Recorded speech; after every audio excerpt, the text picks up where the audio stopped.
आज भारतात जर एखादी बाईक फक्त वाहन नसून स्टेटस सिम्बॉल असेल तर विदाउट डाऊट ती असेल रॉयल एनफील्ड. तरुण पोरं असो किंवा सिनियर व्यक्ती, स्त्रिया असो किंवा पुरुष, रॉयल एनफील्डने प्रत्येकालाच भुरळ पाडली आहे. पण तुम्हाला कदाचित माहिती नसेल, पण एक काळ असा होता जेव्हा रॉयल एनफील्ड म्हणजे रुबाब नाही तर डोकेदुखी मानली जायची. बाईक उभी केली की खाली ऑइलचा डाग पडणारच, गिअर इतके कडक की न्यूट्रल शोधणं म्हणजे परीक्षाच, मायलेज फक्त 25 ते 30 किलोमीटर प्रति लिटर आणि मेंटेनन्सचा खर्च वेगळाच. आज ज्या बुलेटसाठी लोक महिनोन वेट करतात, त्याच बुलेटला एकेकाळी विकत घ्यायला लोक तयारच नव्हते. इतकंच नाही, कंपनी दिवाळखोरीच्या उंबरठ्यावर पोहोचली होती आणि कंपनीतल्या अनेक सदस्यांनी हा ब्रँड विकून टाकण्याचा सल्ला दिला होता. पण एका 26 वर्षाच्या तरुणाने हा निर्णय नाकारला आणि पुढे जे घडलं त्याने भारतीय ऑटोमोबाईल इतिहासच बदलून टाकला. कोण होता तो तरुण, त्याने काय निर्णय घेतला आणि एकेकाळी दिवाळखोरीच्या उंबरठ्यावर पोहोचलेली कंपनी कशी आज पुन्हा एकदा नव्याने ब्रँड बनली. रॉयल एनफील्डच्या 2.0 व्हर्जनची स्टोरी सांगतो. व्हिडिओ संपूर्ण पहा. नमस्कार, मी संकल्प पाटील आणि तुम्ही बघताय लगाव बत्ती. रॉयल एनफील्डची सुरुवात भारतात 1955 मध्ये झाली. मूळ कंपनी ब्रिटनची होती. त्या काळात भारत सरकारला सैन्य आणि पोलिसांसाठी मजबूत मोटरसायकलची गरज होती. त्यामुळे 350 सीसी बुलेटच्या CKD किट्स भारतात आणून चेन्नईमध्ये असेंब्ली सुरू झाली. पुढे इंडियन मार्केटसाठी इथेच प्रोडक्शन सुरू झालं. काही वर्षांनी म्हणजेच 1971 मध्ये ब्रिटनमधली मूळ रॉयल एनफील्ड कंपनी बंद पडली, पण भारतातलं प्रोडक्शन सुरूच राहिलं.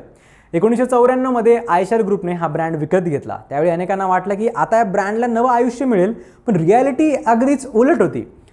90च्या दशकात hero Honda, Splendor, Yamaha RX, Suzuki आणि बजाज सारख्या जपानी टेक्नॉलॉजीच्या बाईक्स इंडियन मार्केट्समध्ये आल्या. त्या वजनाला हलक्या होत्या, ट्रस्टेड होत्या आणि सर्वात महत्त्वाचं म्हणजे 60 ते 80 किलोमीटरचं मायलेज देत होत्या. त्याच्या तुलनेत बुलेट जड, महाग, कमी मायलेज देणारी आणि सतत बिघाड करणारी होती. जुना cast iron engine oil leak करत होता. कार्बोरेटरमुळे पेट्रोल गळायचं. उजव्या बाजूला गिअर आणि डाव्या बाजूला ब्रेक असल्यामुळे नवीन रायडर्स गोंधळायचे. शहरात चालवणं अवघड होतं. स्पेअर पार्ट्स महाग होते. लोक म्हणायचे बुलेट चालवणं म्हणजे शौक कमी आणि त्रासच जास्त आहे. परिस्थिती इतकी गंभीर झाली की महिन्याला फक्त 2000 मोटरसायकली विकल्या जात होत्या. कंपनी तोट्यात होती. आयशर ग्रुपच्या बोर्डात चर्चा सुरू होती की रॉयल एनफील्ड विकून टाकावी आणि प्रॉफिटेबल बिझनेसवर लक्ष द्यावं. अशा वेळी 2000 साली विक्रम लाल यांचे सुपुत्र सिद्धार्थ लाल पुढे आले. वय फक्त 26 वर्ष, पण त्यांचा निर्णय सगळ्यांपेक्षा वेगळा होता. त्यांनी म्हटलं ब्रँड विकायचा नाही, वाचवायचा. सिद्धार्थ लाल यांनी सर्वात आधी एक गोष्ट केली जे अनेक CEO फक्त प्रेझेंटेशनमध्ये बोलतात. त्यांनी स्वतः हजारो किलोमीटर बुलेट चालवली. ग्राहक नेमकी कोणती तक्रार करतात, कोणत्या परिस्थितीत बाईक त्रास देते, कोणत्या गोष्टी लोकांना आवडतात हे त्यांनी प्रत्यक्ष अनुभवातून समजून घेतलं. त्यांना समजलं की लोकांना बुलेट आवडते, तिचा आवाज आवडतो, तिची ओळख आवडते, पण टेक्नॉलॉजी जरा जुनी झाली आहे. यानंतर त्यांनी सर्वात मोठा बदल केला. UCE म्हणजेच युनिट कन्स्ट्रक्शन इंजिन डेव्हलप करण्यात आलं. या नवीन इंजिनमुळे सर्वात मोठी समस्या म्हणजे ऑइल लिकेज जवळपास संपली. इंजिन अधिक ट्रस्टेबल झालं, व्हायब्रेशन कमी झालं, सर्व्हिसिंग सोपी झाली, गिअर उजवीकडून डावीकडे आणले गेले आणि ब्रेक उजव्या बाजूला करण्यात आला, जे इंटरनॅशनल स्टँडर्ड्सनुसार होतं. इलेक्ट्रिक स्टार्ट, चांगली ब्रेकिंग, सुधारित गिअर बॉक्स, जास्त स्मूथ इंजिन आणि जवळपास 40 ते 45 किलोमीटरचं मायलेज. म्हणजे बुलेट आता फक्त एक इमोशन नव्हती, तर वापरण्यासाठी सुद्धा सोपी झाली होती. पण रॉयल एनफील्डचं खरं यश फक्त इंजिन बदलण्यात नव्हतं. सिद्धार्थ लाल यांनी मार्केटिंगची पूर्ण डेफिनेशनच बदलली.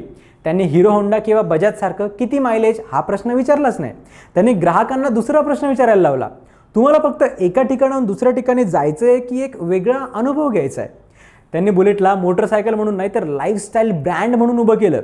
त्यांनी रायडर मेनियासारखे कम्युनिटी इव्हेंट सुरू केले. हिमालयन ओडिसी सारख्या हजारो किलोमीटरच्या राईड्स आयोजित केल्या. रायडर्सना एकमेकांशी जोडणारी कम्युनिटी तयार केली. आज जसं हार्ले डेव्हिडसनचं स्वतःचं एक कल्चर आहे, तसंच भारतात रॉयल एनफील्डचं कल्चर तयार झालं. बुलेट चालवणं म्हणजे फक्त प्रवास नाही तर एक ओळख, एक स्टेटमेंट, एक लाईफस्टाईल आहे, अशी इमेज निर्माण करण्यात आली आणि यात कंपनी यशस्वी सुद्धा झाली. याच काळात classic 350, Thunderbird, continental GT, Himalayan, interceptor 650 आणि मेटेओर सारख्या मॉडेल्स बाजारात आल्या. प्रत्येक बाईकची स्वतःची वेगळी ओळख होती. कंपनीने जुन्या डिझाईनचा आत्मा कायम ठेवला, पण टेक्नॉलॉजी सतत अपग्रेड केली. ABS, fuel injection, BS6 engine, नवीन J सिरीज इंजिन, अशा अनेक सुधारणांमुळे रॉयल एनफील्ड पुन्हा एकदा विश्वासार्ह बनली.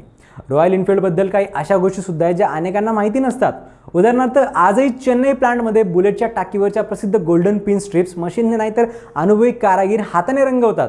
दुसरी गोष्ट म्हणजे थंप. नवीन इंजिन तयार करताना कंपनीने इंजिनियरसोबत ऑडिओ स्पेशलिस्टची सुद्धा मदत घेतली, कारण ग्राहकांना नवीन इंजिन हवं होतं, पण तो प्रसिद्ध आवाज हरवू नये ही सुद्धा त्यांची अट होती. कंपनीने हा आवाज जपण्यासाठी विशेष मेहनत घेतली.